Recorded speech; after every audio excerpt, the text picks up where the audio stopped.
Good afternoon, everyone. I hope you're having a wonderful day. Welcome to our webinar today, which is entitled Big Problems with Big Data, Managing Risks in AI. My name is Chris, and I work in the IT department here at Wolfram. The topic today will be presented by Joseph, who is one of our technical consultants. If you have any questions, please feel free to log them using the Q&A tab on your screen, and Joseph will answer them as the talk goes on or at the end. The notebook URL can be accessed in the pinned message at the top of the chat. If you experience any technical issues during the webinar, please refresh or restart your browser and rejoin the webinar. This should fix the issue. With that said, the webinar will now begin. I hope you enjoy. Over to you, Joseph. Thank you very much, Chris. Welcome, everyone. Thank you for attending this webinar. I have people joining from Big Marker today and hopefully some people watching on YouTube as well. So we're going to talk about some of the big problems with big data when we're doing computation on a large amount of data and then managing the risk associated with this.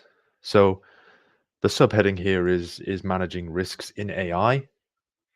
I think AI is used as a bit of a blanket statement there. So we're hopefully going to go beyond this as a buzzword and then really pick apart some concepts that are often misunderstood. So yeah, I encourage everyone to ask questions, and I will save most of them till the end, where we should have a bit more time for a kind of Q&A. Also, for those of you who have a license with us, you should be able to download the notebook and then have access to the kind of computation that I'm running as I'm doing this webinar. So let's have a look at the outline.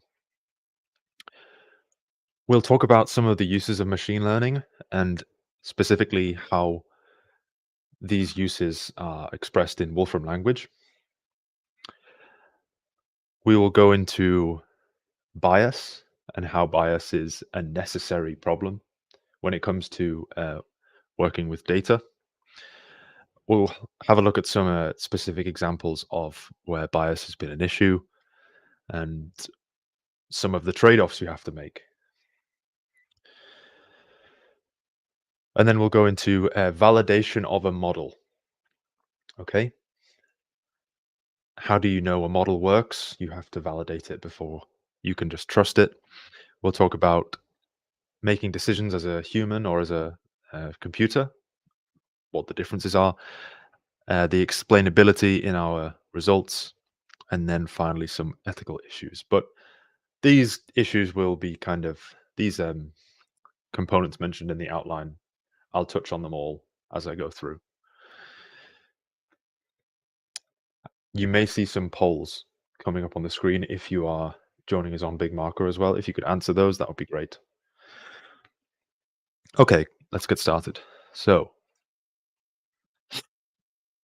what do we mean by artificial intelligence? And for the purposes of today's webinar, I'm going to say that there is no real intelligence going on there. In its current state, artificial intelligence is the automated creation of models that have some predictive power. Okay, some have better predictive power than others. Some have such great predictive power, it seems to mimic human behavior. And with that, I'm obviously referring to the latest large language models by OpenAI and DeepSeek and Anthropic, etc.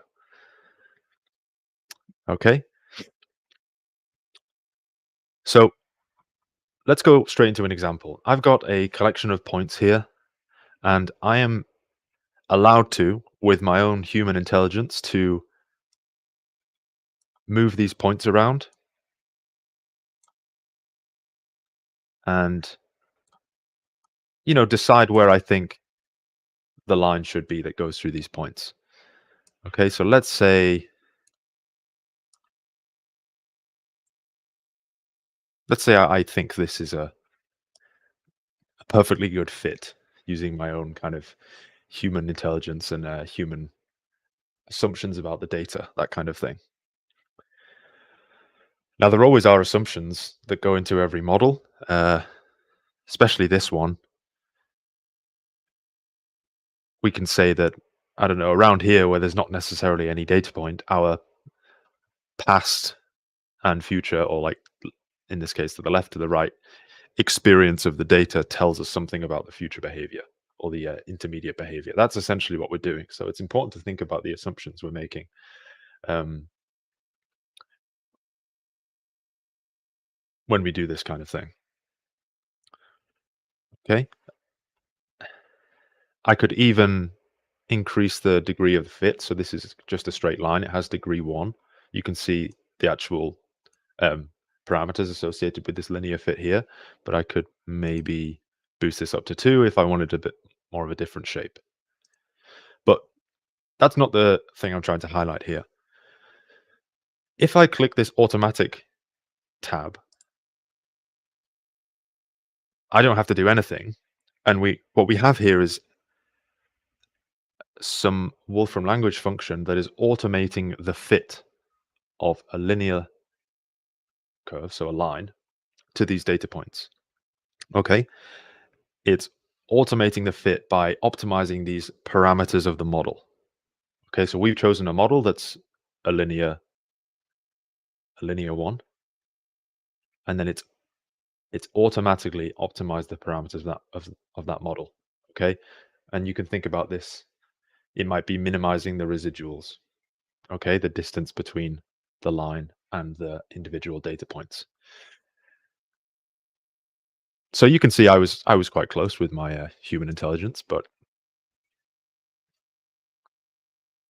this is an instance where if you have the tools available, it makes sense to automate this process.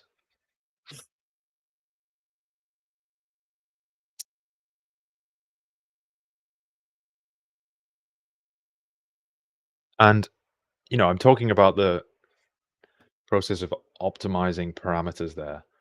And maybe I should go into a little bit of the detail of what's going on with artificial intelligence in that way.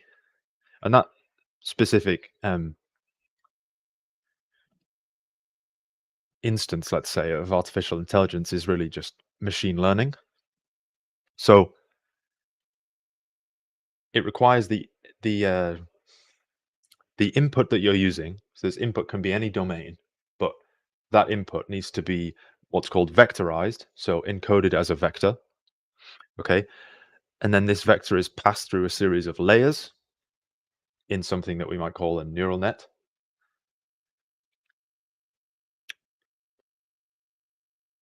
Okay, and then it's decoded again. So just as it was encoded, it's decoded to get back to the original domain of input, but this time it's the output because it's kind of passed through the model. Okay, and if we want our artificial intelligence to carry out some kind of prediction or classification or fit in this case, then when I say the automated tuning of parameters, what I really mean is like the weights of the neural network. Okay, so they take the form of the parameters in that case. And this optimizing, if you're talking about neural nets, this happens when you train the model on training data. Okay, and we'll talk about the different types of learning a machine can do.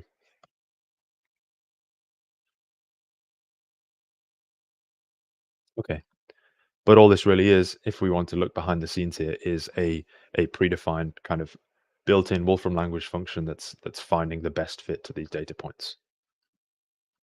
Okay, the next section is when we should use machine learning.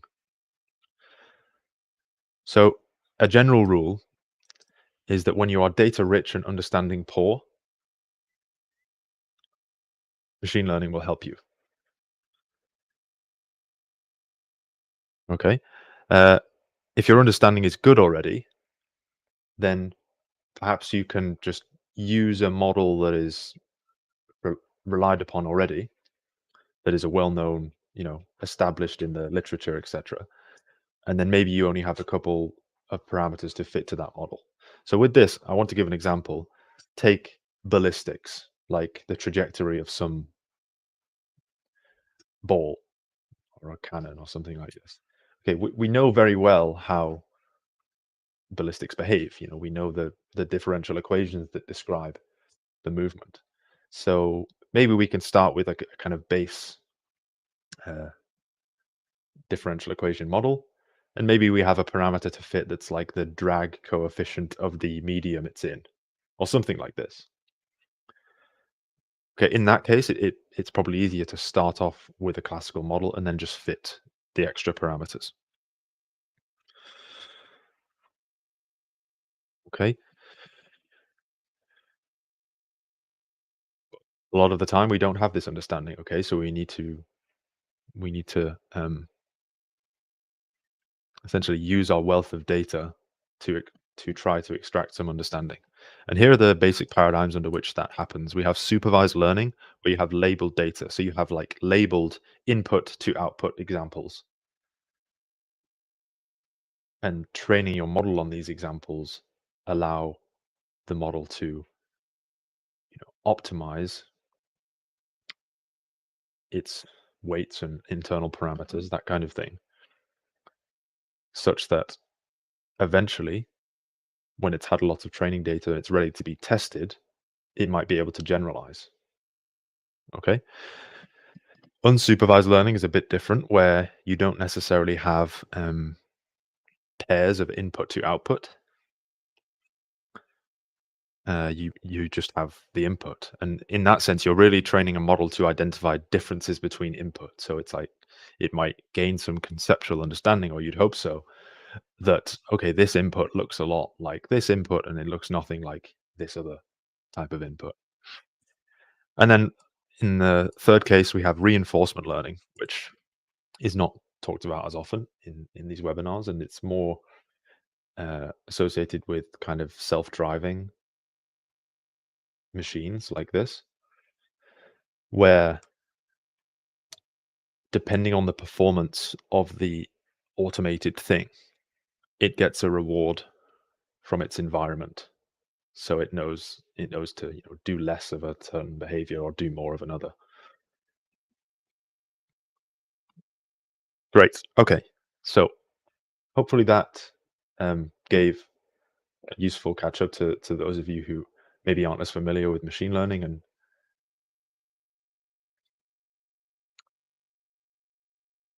wanted a quick introduction. So we've got a couple of examples of the uses of machine learning here, where the first one is a text classification. So I'm just going to start off very, very basic and just say this and see what we get, because these are categories that ahead of time we've decided are important to try and classify. So it said the language is English. For some reason, it's got a Facebook topic. Now, this might be a bit of an outdated kind of category, perhaps before my time even, but that's indeterminate. Sentiment is, I guess, positive, saying hello. It's not identified as spam. It's not found any profanity, and name gender is irrelevant here. So let us try and kind of extract some to see how it performs. Have some more like intentional pieces of text. So how about say I went for a run.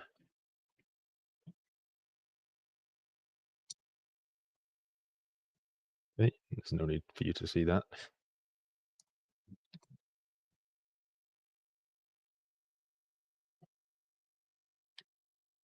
Okay, it seemed like we kind of got the same thing there. So let me try and add a bit more.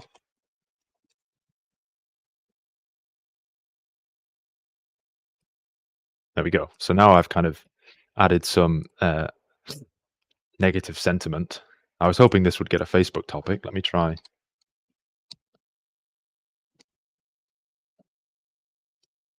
So now we've got the Facebook topic of fitness, but for some reason it's classed the sentiment as positive. So yeah, it's not. You can see how it's not always doing not always doing the right thing. How about this? I want to try and see if I can identify some spam. So let's say I kind of imitate a kind of spam email where I say like, you have won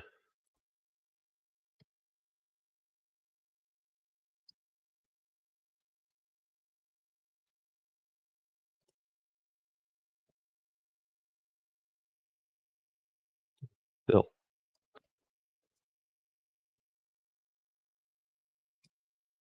Okay, so this one was identified as spam. So I probably spent a bit too long on that. You get the principle of text classification. Okay, the next one is image classification, where this time it's a nice way to see some of the functionality of Wolfram language as well. Because in order to do this, you have to essentially give access to an imaging device on your machine. So this could be your laptop webcam, it could be some external camera you've got connected. But if I can run $ imaging devices, and I've actually got these devices to choose from, and I've already set my default imaging device. So this is just to help the people watching. So I've got a couple of tabs here. At the moment, it's just waiting for an image. So I'm going to give it access to the current image. And you can see it's kind of real time identifying what's in that image. And thankfully, I'm identified as a person. Okay, now moving on to the facial gender, facial age. Okay, it's predicted I'm a bit older, but the camera quality isn't great. So, and then I can even ask it to classify facial expression here. So, yeah, if you have the notebook yourselves, you can have fun with this.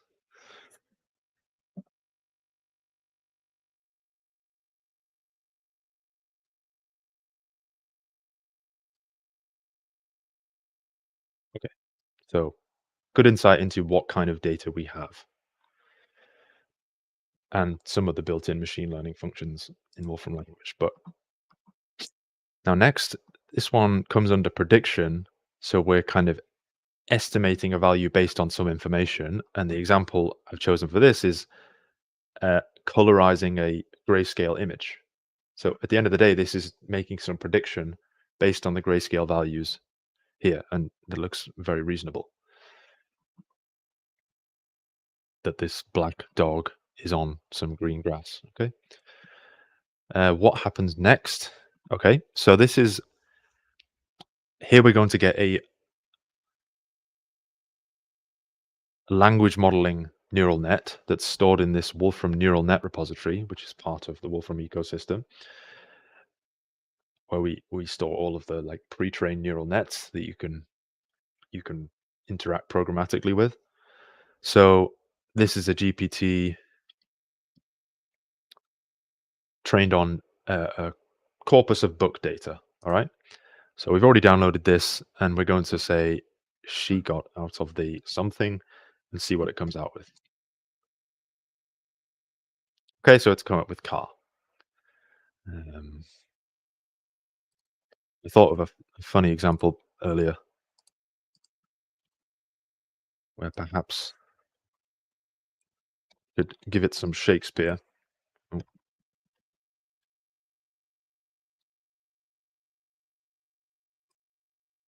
So that's pretty much what you'd expect from any book that includes the words "wherefore art." You'd probably follow it up with "thou." Okay. So there's sequence prediction, feature extraction. This is something that will come up a lot through this talk. So we've downloaded this net, which is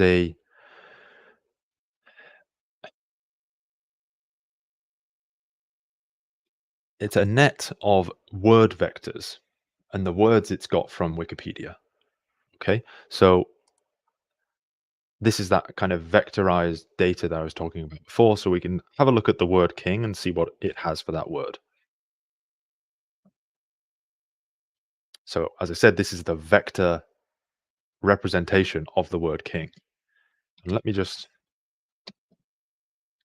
find the length of this. So we can see it's given as a list of lists, but I only want the inner list, so I'm going to just query it with the first part. So it has 100. Its length 100, right? Because this is a 100-dimensional word vector. So if you had 100 different coordinate axes, this would tell you where king is in that coordinate space.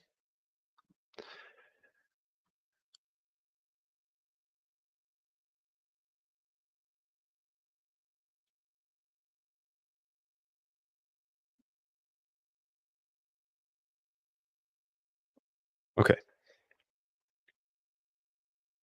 Now we're going to extract some more words and make an association between those words and their vectors. Okay. So this words to vectors thing, we can now query with more words and then actually find out which words are close to one another in a kind of feature space. So I'll just run this and then I can, we can discuss this a bit. So here we've used these vectors to navigate the feature space, finding words close to king and woman, but not so close to man. Okay.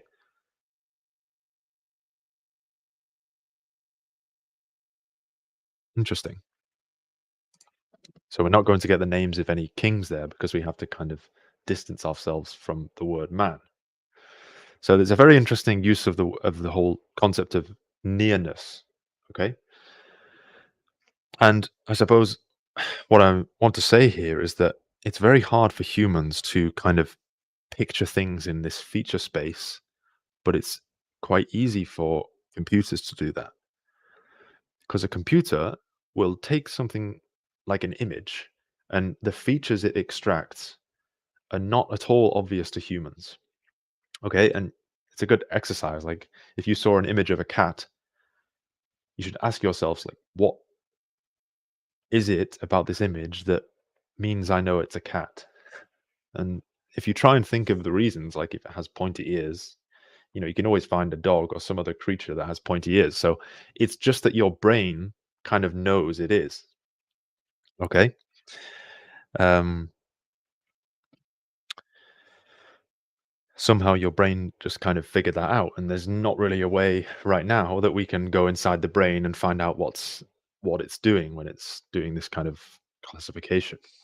But you can go inside something like a neural net, and by the time you're quite deep into a neural net, it's very much not obvious what's going on. Okay.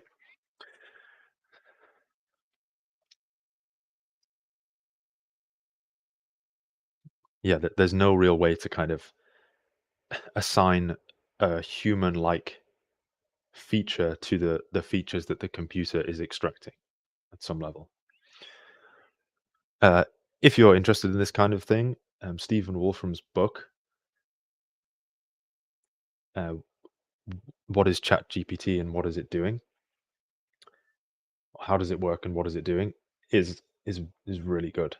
Okay, it gives a great explanation of this kind of thing. Great. Okay, so if we can kind of see where things are in feature space,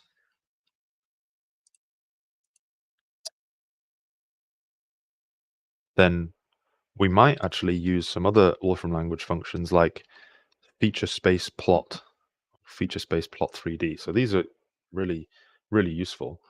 Uh,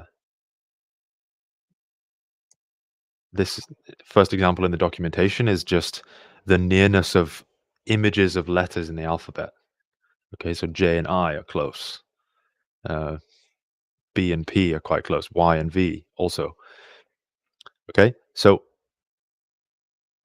you know I have a physics background, so it's quite straightforward for me to think about. Okay, once you vectorize something, of course, it makes sense to represent that vector in like a kind of coordinate space. Okay, and however many dimensions you have, you can always work out a kind of distance vector between one vector and another vector.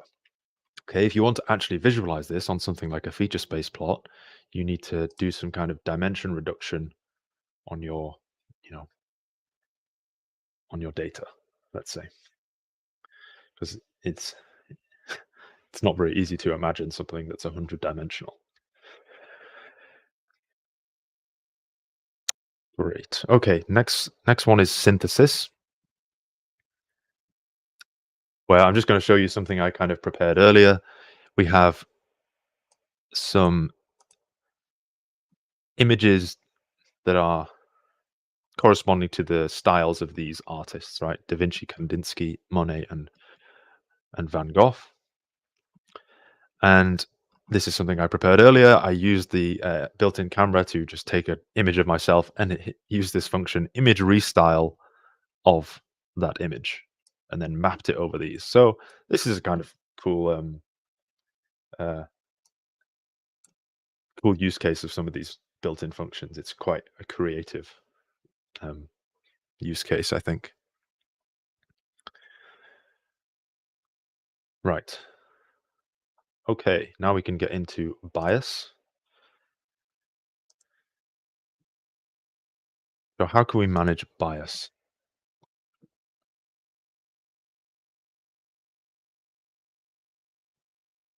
So it's important to first address that all data is biased in some way. Well, if we had no bias in our data whatsoever, then we would just be looking at random noise and we wouldn't really be able to infer anything from it other than the fact that it's random noise. Okay. And in this way, bias is useful. Okay.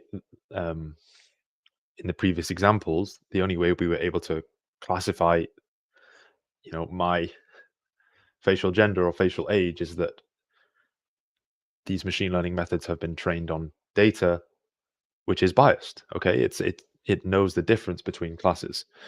Okay, so bias in data allows us to discriminate between different classes, and I mean discriminate in the purely technical way. There, not any kind of derogatory way.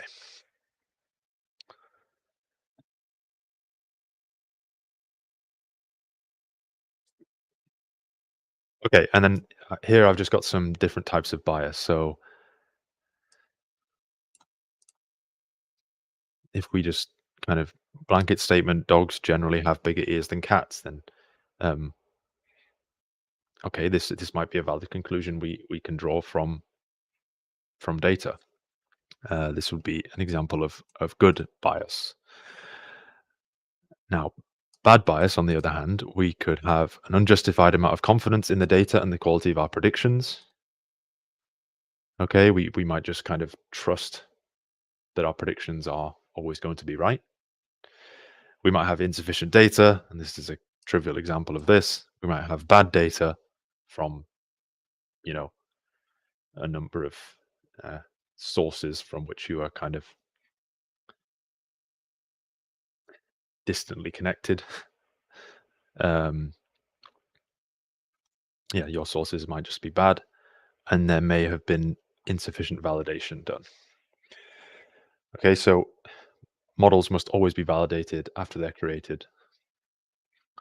That's the responsibility of the human to do, I suppose.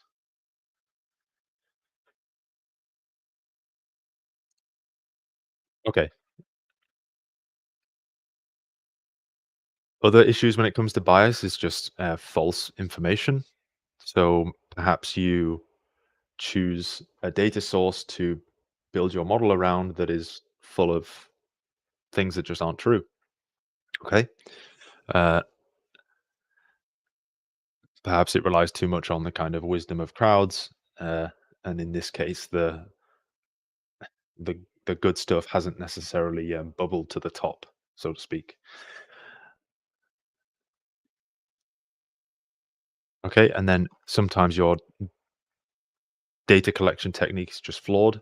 You introduce all kinds of sampling biases. Example here is estimating the average salary in the UK by looking at the salaries of people in London. Okay. This won't be representative of the whole of the UK because in London salaries are on average higher because it's more expensive to live there, etc. This is an interesting one.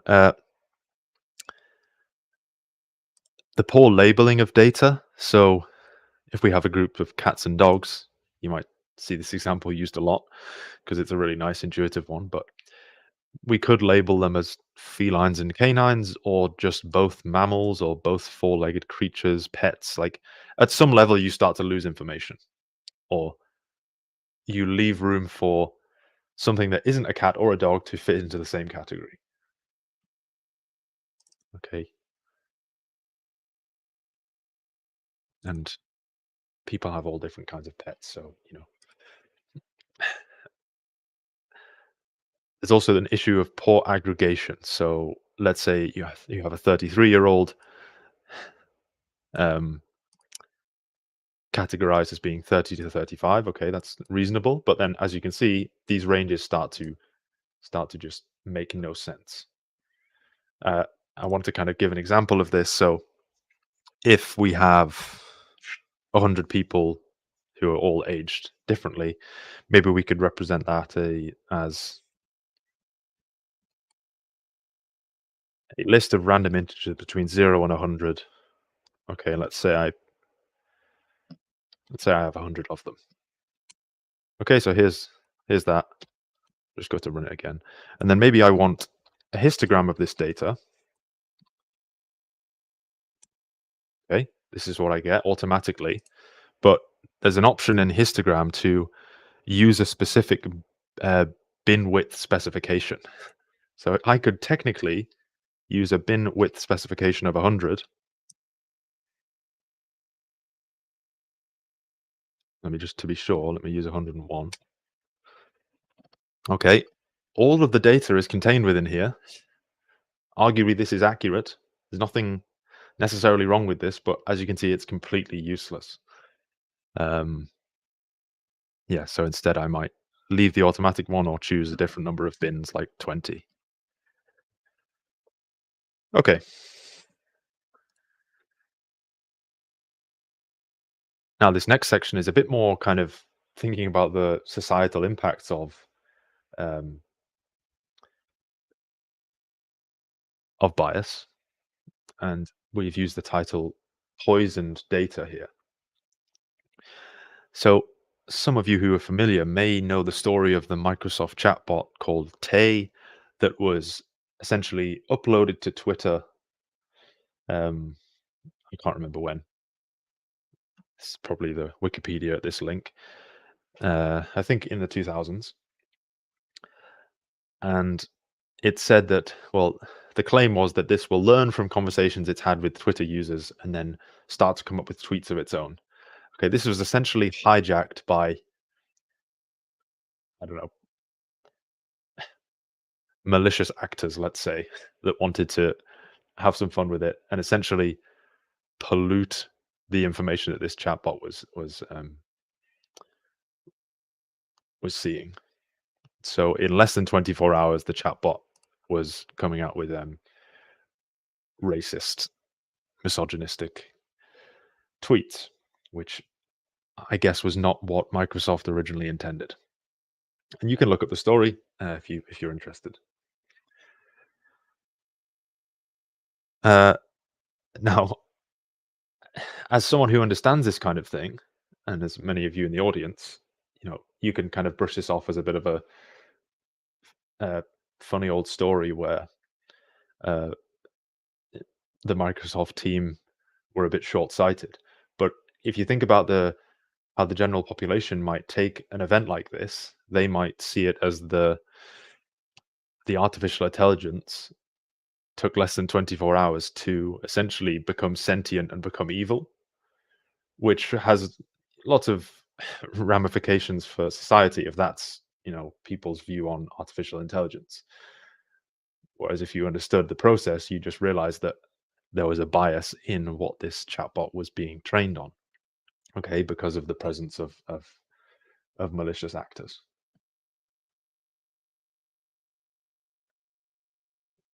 Okay,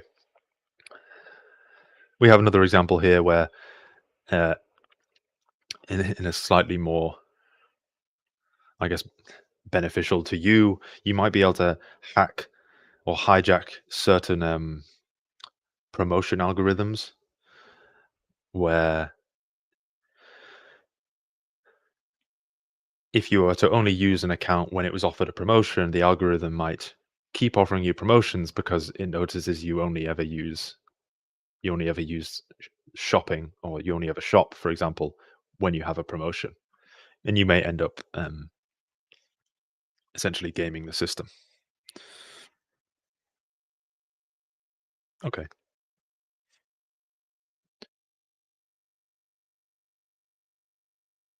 Now, that was a lot of me talking through the different types of biases, but here we've got a quite a concrete example. It's by no means a big data set, but it uh, tells you, well, it lays out the risks of a data set being unrepresentative. So let's assume a population has a 50-50 ratio of males to females. This is about right. But the data we sample has way more males than females in it. And this is the data. And what we do is sample their heights. So this is in meters. We have a female that's 1 meter 67, and so on. So let's store this as our data. And we're going to make a classifier using this function classify. So that took a fraction of a second to run, but what this has done, it's taken this data and it's built a classifier function in Wolfram language. And now let's give the input 1.67. Okay. Looking at this, and have a think what you think the output should be here. How should the classifier classify 1.67? So what it does is it predicts male. Now,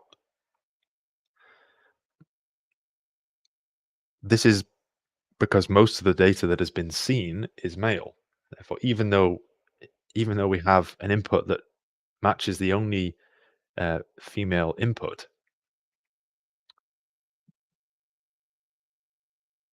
because the majority of the data was male, from a probability point of view, this classifier function will always guess male.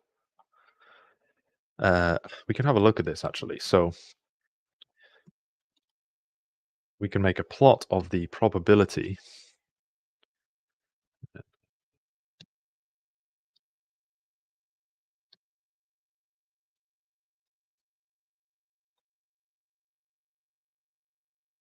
of this outcome.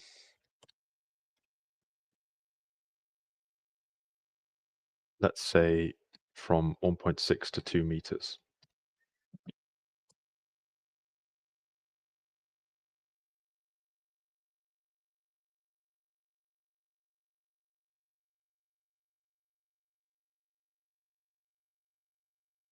Okay, and as you can see, it assigns constant value that's always going to be less than 50%, so it's never going to be selected because that's what this classifier function does.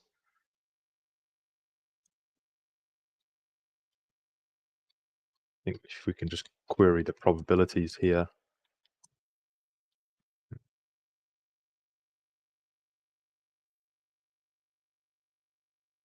Just got to check the documentation actually.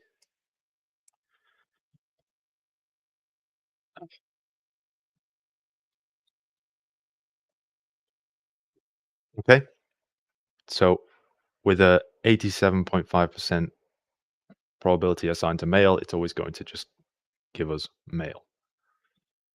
Okay, how do we get around this? We've clearly got an issue of a sampling bias, and we should rethink our sampling method in future. And we can correct this by using what's called class priors, where we're essentially informing the model that it should be a 50-50 split.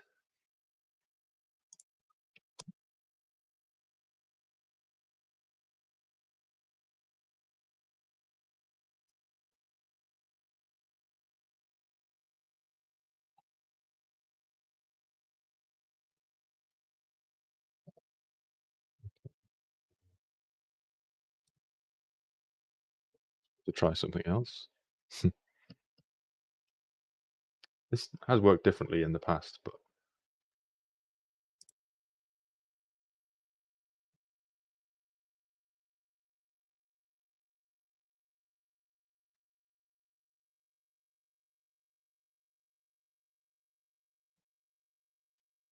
Yeah. In principle, you can see what the class prize is trying to do. You can read the documentation, but I think something is going wrong with this example.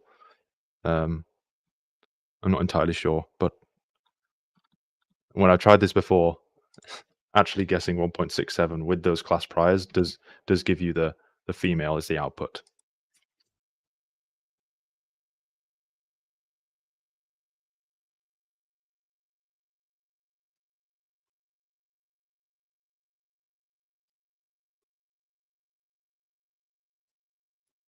Okay, I'm going to have a look into this.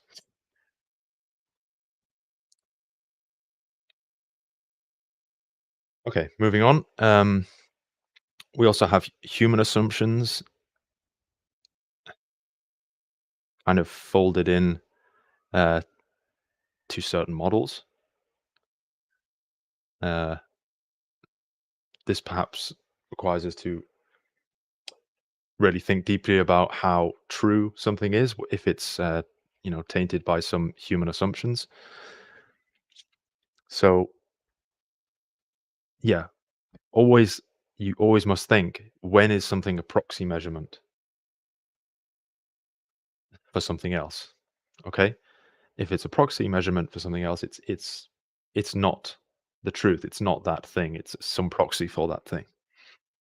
So the example we've got here is some historical controversy of the Pennsylvania Board of Probation that used past reoffenses to determine the risk of another reoffense of a criminal, of someone who'd been to prison. Okay, so this was their simple model. They wanted to see whether a released prisoner will reoffend. So they have someone is released, they either reoffend or they don't reoffend, and what they're trying to predict is, will a released prisoner be reconvicted? So that's a different word already. Reoffend is here because that's the thing they thought they were predicting, but what they can actually measure is whether they're reconvicted. Okay, now going on to the richer model here, we can see the problems with the initial oversimplified approach.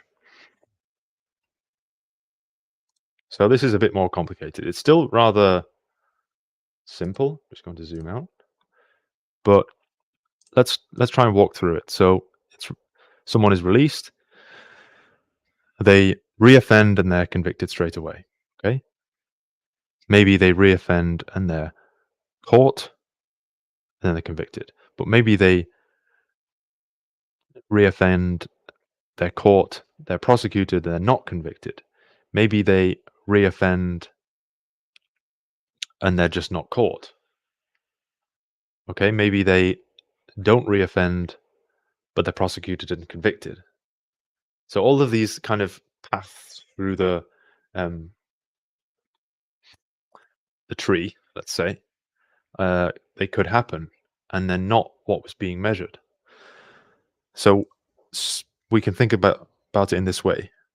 We were muddling up the notion of just reoffending here with, one, the likelihood of being caught, two, the likelihood of being prosecuted if you're caught, and then three, the likelihood of being convicted when you're prosecuted.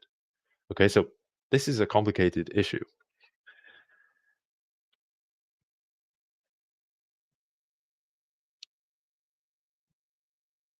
And then there's some interpretations of this here.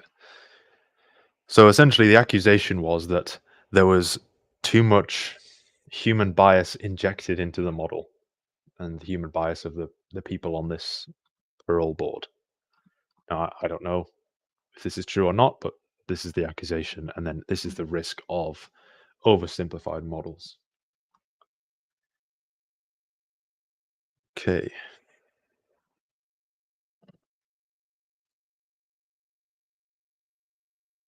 Now, this is kind of linking to the histogram idea I had before. Someone can be estimated to be between 5'10" and 6'2", and they're actually 6 foot tall. This is an example of accurate data that has some uncertainty attached to it. Okay, this is not bias. And there's a statement here that with enough data, the true signal will emerge from the noise. Now, I want you to think about this for a second, because what it's really saying is that it's okay to have uncertainty associated with our data. And the problem of, okay, what's the percent accuracy you need to make kind of X% conclusions? That's a non-trivial problem. Now, my background is actually in astrophysics, and in one of my projects, I looked into this, that if you can measure brightness deviations of, let's say, 5%, what accuracy on your measurements do you need in order to be able to do that?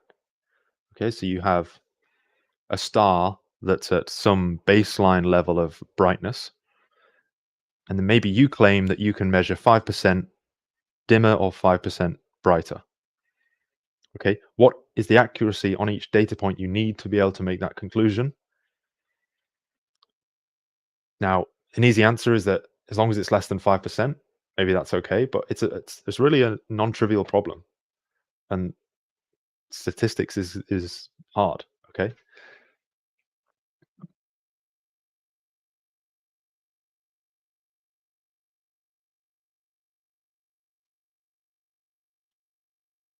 Yeah, I like that I can have that example to kind of relate to when I'm thinking about um, the accuracy of data.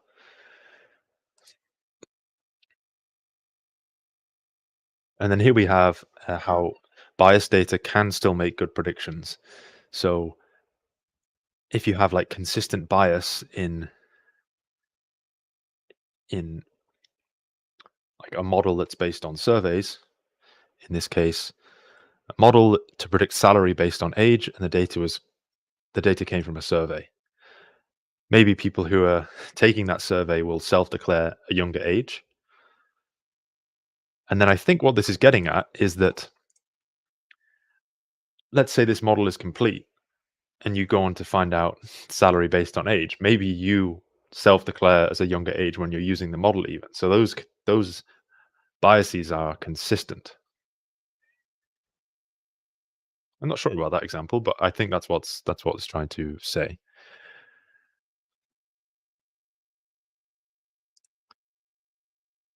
Okay. So we've seen one kind of male female classifier that didn't actually go the way I intended, but this is more of a story of of what happens when you try to essentially remove something from your data collection. Okay, and some of the ramifications of this. So we have this notion of protected and sensitive classes, legally protected by various, human rights laws in the EU, for example. So, for example, it's not allowed it's not allowed to discriminate on the base of someone's gender. Okay, so the example that I'm going to use here is car insurance, which was more expensive for men than women. I think young men compared to young women, young men were paying more. Okay, because the car insurance companies were asking, "Are you a man or a woman?" Okay, now, so happy with that. In December 2012, the EU made it illegal to discriminate on the basis of gender. But in the following years after 2012, the problem didn't go away. Okay, men were paying more for car insurance, and that discrepancy actually increased in some cases. So, what is going on there? And really, it's demonstrating that just because you remove the question of someone's whether someone is a man or a woman, you still have all of the signals kind of shining through that indicate, on average, whether someone is more likely to be a man or a woman. All right. So if I can click 2017 here, and it'll show us a tab of the kind of extreme case of what I'm referring to, right? So it's someone who, in the form that they're filling out, they say they're a scaffolder and they drive this much a year and they have a kind of muscle car, versus someone who says they're a midwife and they only drive this much per year and they drive a pink car like this. I agree this is a kind of extreme case, but hopefully it shows how what I mean by the kind of signal shining through. Okay. So yeah, the bias is still emerging if you have correlations between classes like job and type of car, that kind of thing. And this is where you get no-win situations. So whoever's the decision maker in this case may just have to choose the type of bias they want to stick with. So they might just choose the bias that, I don't know, disadvantages the smallest number of people, or keeps the insurance companies from losing out economically. You can kind of imagine how these situations will go. Should a cohort have to kind of pay more for the more reckless driving of another cohort, for example? It's a tough problem to solve.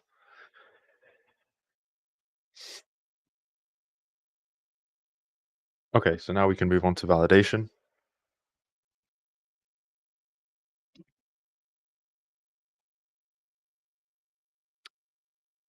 The way we're going to do this is to create our own classifier again, in this case doing some image processing. So yeah, sometimes we have these black box devices which are our machine learning models. Okay, we see inputs going in and we see inputs coming, we see outputs, but we don't really know how they're working.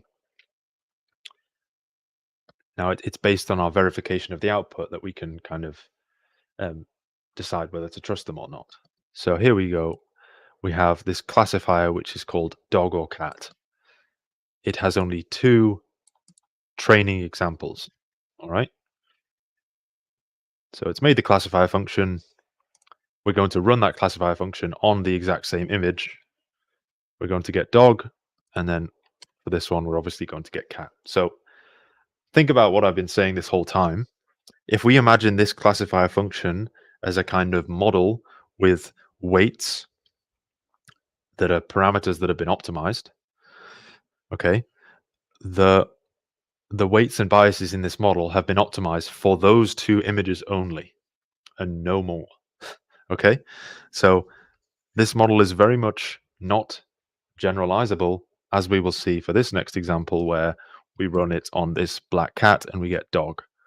We run it on this image of a woman, which I think is a famous image processing example called Zelda, and it says that they're a cat.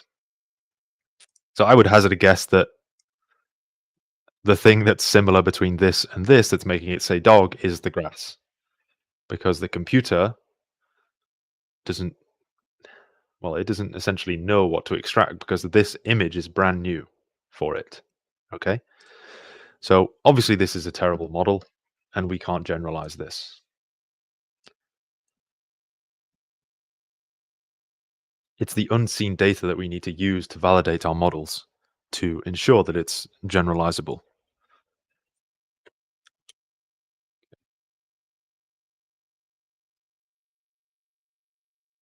Now, s- uh, I want to talk a bit about underfitting and overfitting here.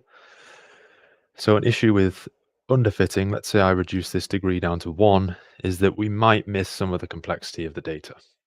Okay, so maybe there's some kind of internal oscillation going on here. It's not entirely obvious from this data set, but perhaps we wouldn't want to use like the most basic of fits. All right, let's kind of up the degree a bit here and see what's going on.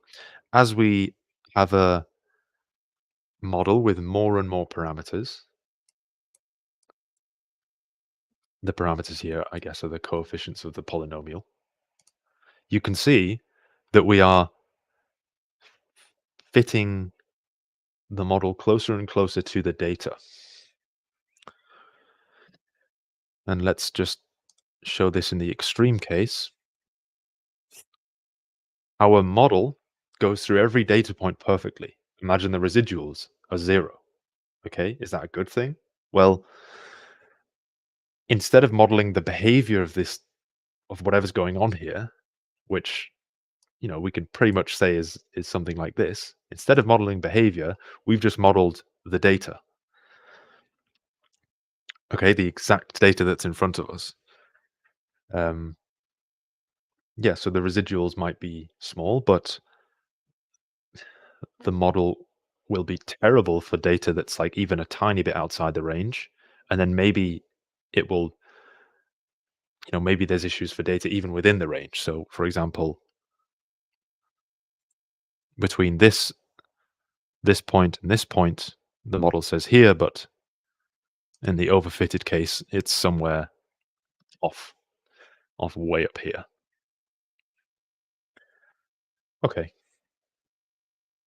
It's a very important notion in terms of models, underfitting and overfitting. Okay, now we can talk about how we measure the success of a model. So here we've got a neural net that's trained on MNIST data, so it's handwritten images. Okay, for example, here, this is clearly 6, 3, and 5 that's been written down. How good is the model at identifying these handwritten images as numbers? So you can see it's done a good job with these 3. So I already loaded this beforehand. I'm just going to take a random sample. This is that input to output labeling I talked about earlier in supervised learning. So we're going to, and this is test data, by the way, I should say. This is contrary to the dog or cat example before. This neural net has never seen this data. Okay, so we can use it to validate the model. So let's see. We can use this built-in function called net measurements. And if we want the accuracy of its prediction of these test data set. Okay, so it's around 98% accurate, and we can make a confusion matrix. So on the diagonal here, that's where we've had correct identification. Okay, so the 0 was identified as a 0 974 times out of the 980 zeros that were in the data set. All right. This is only a random sample of 20 of M-test data here. And if I run the length on M-test data, I'd say we're going to get around 10,000. Huh. Yeah. Okay. Okay, so confusion matrix. It's very clear what the long diagonal or the main diagonal means. Now let's look for some other hotspots. So here we've got 16 where the actual class was 4 and the predicted class was 9. Okay, so you can imagine in your head, maybe sometimes the way you draw a 4 looks a bit like a 9. That's the issue here. It's interesting, though, that it's not necessarily symmetric. So not many 9s were predicted to be 4s, but I'd say 16 4s were predicted to be 9s. Okay, this confusion matrix is really useful for stuff like this. And you can see why the MNIST dataset is so infamously used when you're talking about these machine learning examples. Okay, we can have a look at the false positive rate and the false negative rate, which is pretty much just extracting data that's in this confusion matrix and converting them to probabilities.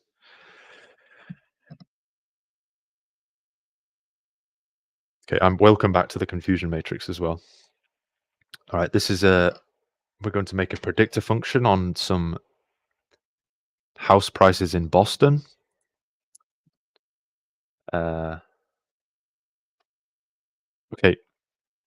we've made sure to delineate between training data and testing data. So this is our test data here. Just going to show you.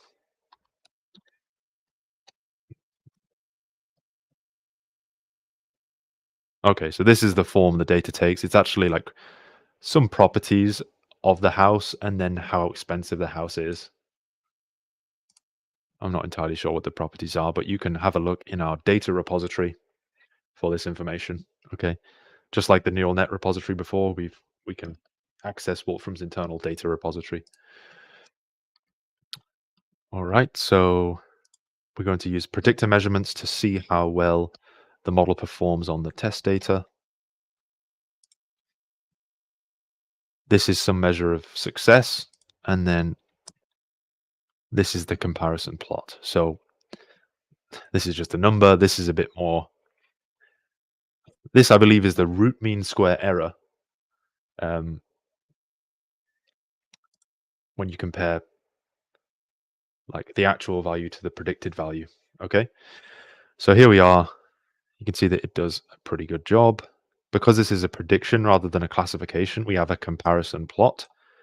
And this is the kind of predict version of the confusion matrix. Okay, we have what was the predicted value, what was the actual value. If everything lined up on this main diagonal, it would mean that we had perfect predictions for every single house price. Okay. But as you can see, these things are so easy to extract in Wolfram language. Okay, they've got intuitive names. You could run machine learning models in seconds. Notice as well, I don't have to specify a method. So when I'm doing things like predict,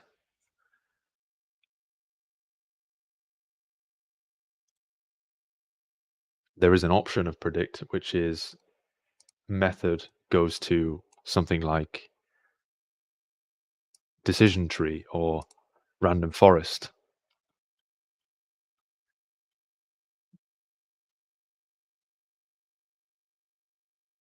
Okay. We'll jump to the examples in the documentation that use methods. So here we can specify the method we want. If we don't do this, then Wolfram language will perform some machine learning and actually automatically select the method that is performing the best. So it's kind of like training and validating itself as it goes. It's really, really impressive. All right. Okay, here we've got some issues of the longevity of models. So some data is not always fixed. Here we've got a contrast of chemical properties, which we would assume are fixed, versus people's fashion choices, brand names, things like this. These things change. And then we need to find the balance between updating the model regularly or rarely. Okay, so if we update regularly, we won't have much data, but it will be up to date. And if we update rarely, we'll have lots of data, but this might be depreciated.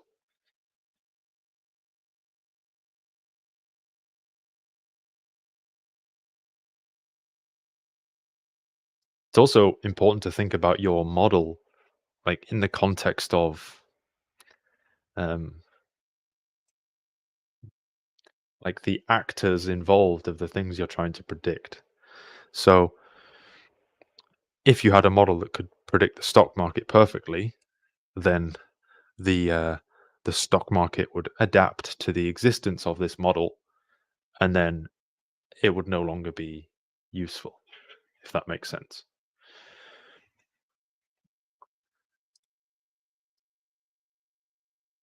Okay. So this next section, it's kind of exploring when you need to make decisions and when not being wrong is better than being right. I think that's what it's trying to say, yeah. So sometimes this is very important. And we've got a situation that's described to us here where we have a certain disease that is known to be incredibly fatal. Based on the output of a medical test that ranks someone from 0 to 5, a patient is diagnosed as healthy or diseased. But luckily for us, there is a cheap, harmless drug that will instantly cure someone of the disease. All right. So here's the classifier. 0 and 1 are healthy, 2 is diseased, 3 is healthy, 4 is diseased, and 5 is diseased. Okay. Now let's see what 2.5 gives. Okay, it just says diseased. But think about the kind of the costs associated with a wrong prediction here. Okay. So if you incorrectly classify a diseased person as healthy, then they won't get the drug and you're almost guaranteeing their death. Okay. So we need to kind of update the model in some way to really discourage identifying diseased people as healthy. All right. So we can have a look at the probabilities of this. And the way we're going to do this is with a utility function. So let's have a look at this. Here, we've got when someone is healthy and they are predicted to be healthy, this is assigned the value of 1. When they're healthy and they're predicted to be diseased, it's 0, because this is not too big of an issue, right? If you're healthy and you get diagnosed as diseased, then you just take this cheap, harmless drug that is assumed to not have any adverse effects on healthy people, and you're okay. The real issue is when someone is diseased and they are predicted to be healthy. That's why we use -1 here in the utility function.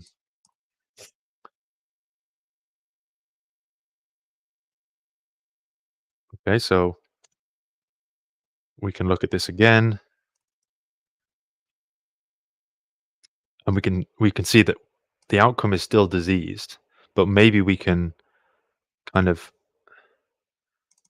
in the first case, see an example that would be diagnosed as healthy. Uh,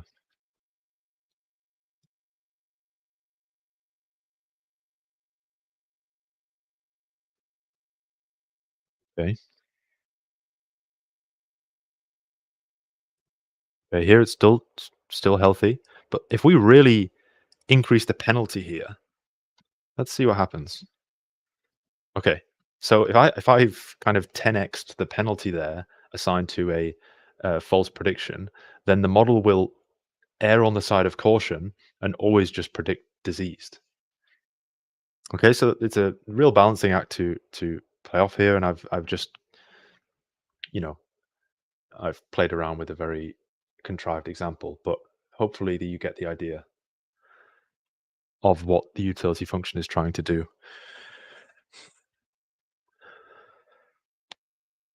We need to add a penalty for false negatives.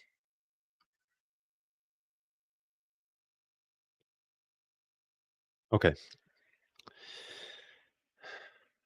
We can also plot this ROC curve, which stands for the receiver operating characteristics. So we do is we get the data from the handwritten digits identifier. Let's have a look at this.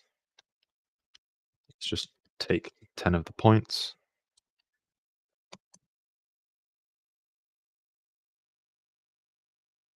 Let me just have a look at the structure of points a second. Okay, had a slightly different structure than I was expecting. Okay, so I believe these are examples of the false positive rate. So what this plot is showing, and this is quite high level. I'd encourage you to check this out. The graph shows us how well a binary classifier performs at different threshold values. Okay, so we can like vary the threshold at which we say something is a 7 in this handwritten digit example. Okay, we have the recall on the y-axis here and the false positive rate on the x-axis. Okay, we've actually extracted the points from this using net measurements and then use a list line plot, but we can actually do it directly on the net measurements using this ROC curve plot argument. And as you can see, this looks very different because the x-axis extends from 0 to 1, whereas here it's just from 0 to 0.08.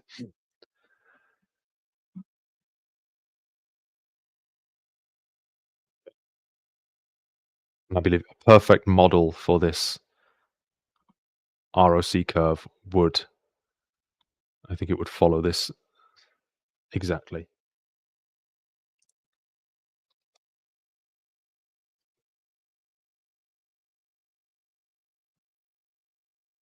So here we have some information on the ROC curve.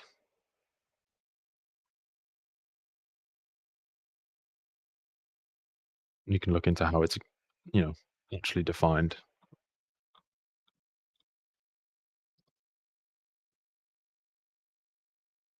Okay.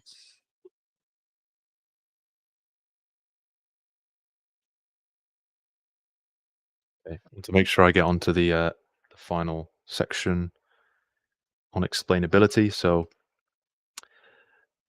this is a slide on just the human weaknesses and strengths when you compare them to the computer that's making these data-driven decisions. Humans can let emotion get in the way of the decisions. They have their own biases. They sometimes don't react as quickly or can't compute as quickly as computers, and we also have the issue of fatigue. Now, human strengths sometimes actually lie in their biases, and most importantly here is the kind of adaptability of a human to the situation in which they find themselves.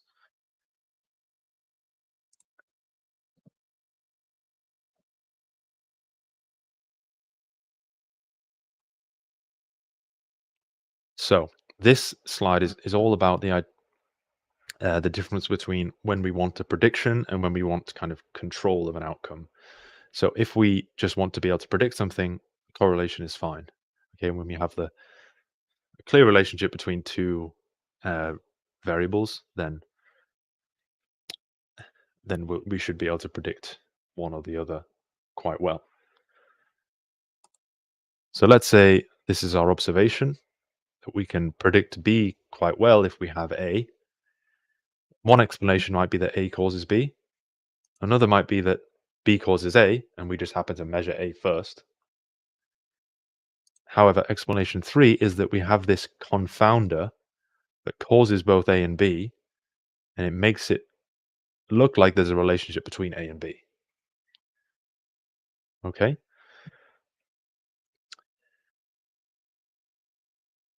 So this is a very important concept in causal uh, inference and that whole study. Okay, here's an example where we've got someone who is bearded.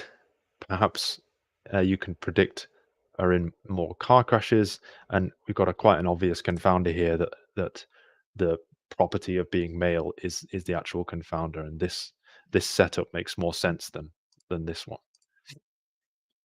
Okay, and sometimes the way you can kind of extract some like causal link is just by performing like the controlled experiments uh, over and over.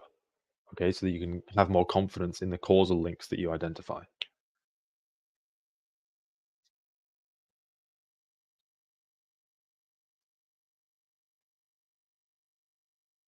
Okay, uh, this last section we're going to look at sensitivity analysis, and there's just an aside here which kind of links to the thing I've been talking about this whole time about if you wanted to identify a table, a human might identify it with its 4 legs, flat surface, etc. But for a machine, a picture of a table is just, you know, a cluster of pixels with various RGB color values. Okay, so the features it extracts, we should not expect to be the same as humans. And again, I know I've said this before, but feature space plot is really powerful in this regard.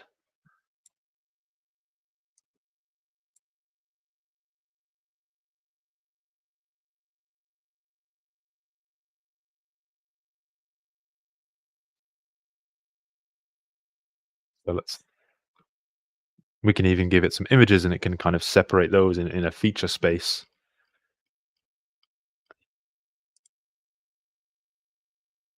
Oh, this is cool. This is using our new tabular functionality uh, to organize flags or the image of a flag in feature space.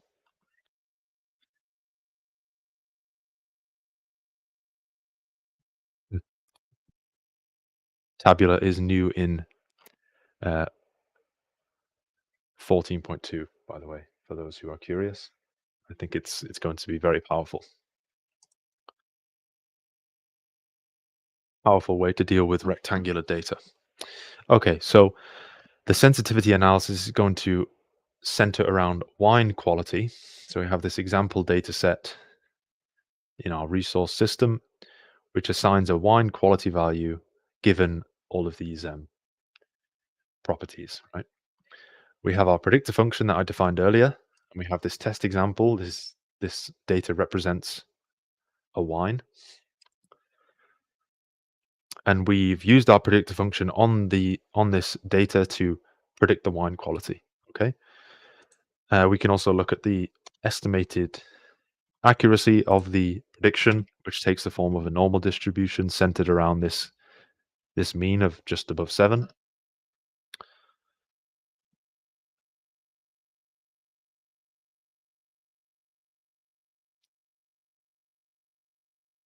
Okay, we can also extract the SHAP values. So let's extract them first, and then we can talk about them. So as you can see, for each of these variables, fixed acidity, volatile acidity, alcohol content, we have a corresponding what's called a SHAP value. And this is named after someone called Shapley. You can think of these as pushing the prediction one way or the other, causing it to go up or down, and also depending on whether it's positive or negative, and also pushing the prediction one way or another with different strengths. Okay? So looking at this, the alcohol quality seems to push the prediction to higher and higher values. So higher and higher values in this case is a higher wine quality. So it looks like alcohol content is actually very important when it comes to wine quality. And a very important feature here is that the values, the SHAP values, add up to the difference between the prediction and the average quality value. Okay. So adding all of these up. And as you can see, we could just use total on this dataset object, which is quite nice.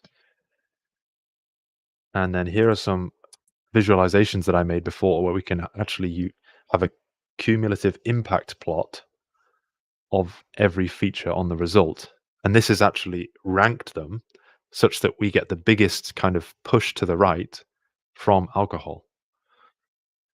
And actually only one of them was negative here. You can see a slight kind of pushback to lower number, which this is volatile acidity. Huh. Oh no. No, it must be this. Free sulfur dioxide, which was in fact slightly negative. So this is doing the kind of pushing back down to lower qualities. And this is an example of the accumulative feature impact plot of the whole wine quality data set. So it gives us a really nice visualization, I think. And we can also visualize the SHAP values in this way as a feature impact plot that can be smooth or contain the points. So you can see where there's like humps in the smoothed, that's where we have an increased density of points. And then these are the SHAP plots of the entire data set again. So lots of sensitivity analyses we can do using all of these built-in functions, and there's just so many of these that are very well documented, and there's no reason why you can't use these on your own data. This is a ICE plot, so a individual conditional expectation. So this takes each instance in the data set and visualizes the dependence on this property. So in this case, sulfates. But I could just as easily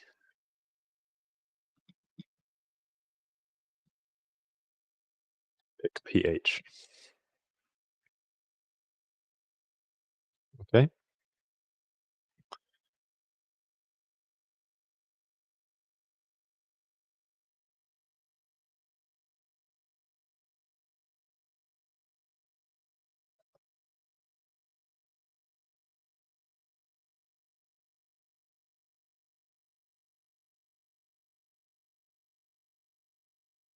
Okay, so we're coming to the end now.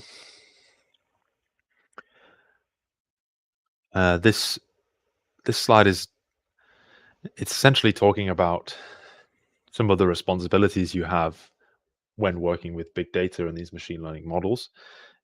Is that you need to be very explicit about your collection methods, the sources of training data you pick, your assumptions, the architecture of your model, and the data you use to validate. Okay, so there are lots of choices that are going in here. If you want anyone to be able to reproduce your work or critique your work, you need to be clear about these choices. Okay, there's also lots of gray area when it comes to the ethical issues behind, data brokers and kind of consent behind data collection, that kind of thing. So the GDPR actually requires informed permission for use of data. And this corresponds to whenever you do a kind of web scrape, there's an implicit kind of informed permission use of that data, even if it doesn't seem like it. And this also talks about how when a model is overfitted, there might be a small data set, then the model may be able to predict real values that correspond to real people and their data that's technically private. Okay, and I'm sure some of you watching will have heard of kind of prediction algorithms being able to predict people's actions almost better than they know themselves, when it comes to um, the types of products people buy and that kind of thing. So these are some ethical issues we have to be aware of, and also aware of the responsibility that we have compared to that of the computer.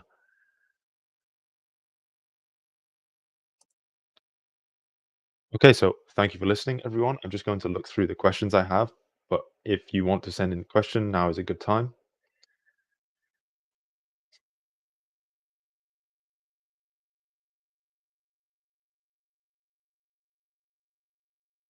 So Simon asked, is the dimension reduction done by PCA, which refers to principal component analysis? So this is a comment on the feature space plot type of thing I was talking about earlier. Yeah, when I was talking about these like word vectors. So really good question. It very much could be. So we have this function principal components, which just calculates the principal components, performs your principal component analysis. We also have, and perhaps this is more general, dimension reduction. So let's look at the documentation here. we can use this dimension reduce function to essentially pick the number of dimensions we want and then also choose a method. So TSNE is a common method. Autoencoder, I believe one of the methods is in fact principal components. So yes, so we can do more general dimension reduction. Okay. EL has said, not a question, but it would be great to see a webinar about causal inference in the future. Okay, that's good to hear because I have a colleague who has essentially built some causal inference functionality, the directed acyclic graphs, that kind of thing. And he actually did a Wolfram Technology conference talk about this. So I'm sure we can get this to you somehow. John asked, does reinforcement learning help to move the ML model towards more useful, i.e. less noise features of the data?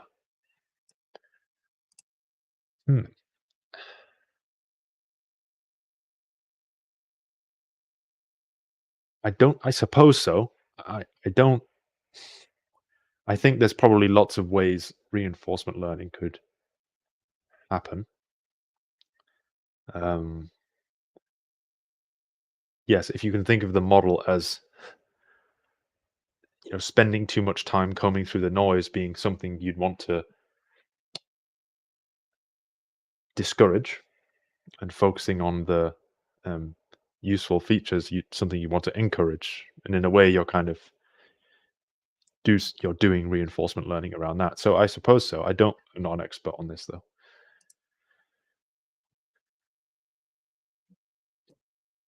I'll just address some questions from YouTube. Someone says, another way to have no bias is to just have all the data as well as something having no bias being random noise. I suppose you could also have all the data. So that's correct.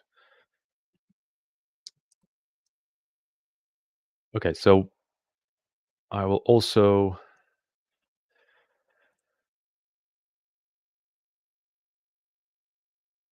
bring up this slide inviting you to our next webinar on the 5th of February, which is about medical image processing and computer vision.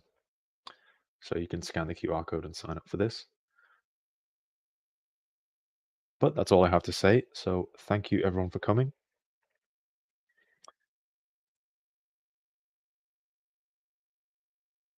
And I hope you continue to attend these webinars. Thank you.